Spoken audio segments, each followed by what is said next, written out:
Samsung is shattering records owing to Qualcomm's next big thing, the Snapdragon 8 Gen 3 processor. The very first early benchmark of the Galaxy S24 Plus variant has been seen running the 8 Gen 3 processor with scores never seen before on any Android phone.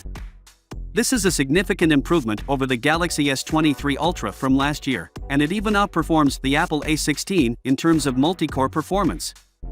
These are preliminary results, so by the time we see the official model, these will have been improved further. However, the 8 Gen 3 will not be available in every market because, guess what, the Exynos 2400 is returning. This news comes from one of the most reliable sources when it comes to Samsung leaks, Ice Universe, who pretty much confirms that the Exynos 2400 will return for the European and Asian markets. Unfortunately, Samsung is going back to the old times with the Exynos 2400 for Asian markets, including the big one, India.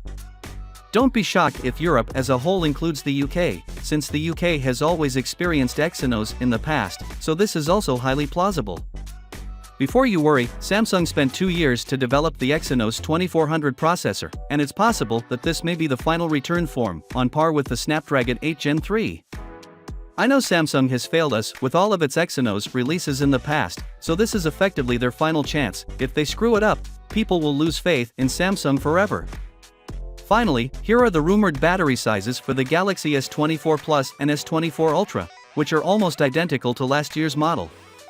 The S24 Plus seems to have a modest price rise, as does the screen size, which is now somewhat lower at 6.5 inches compared to 6.6 inches on the S23 Plus. With all of these reports, it's pretty well proven that Samsung is still introducing the S24 Plus model, therefore no S24 variants will be killed, and all 3 Galaxy S24 models will be available in 2024. So there you have it, as amazing as the 8 Gen 3 muscles seem. The Exynos 2400 Cloud has returned, this time for Europe and Asia. Finally, what are your thoughts about it? So with that being said, let me know your thought in the comment below, and if you are new here, please subscribe. Peace out.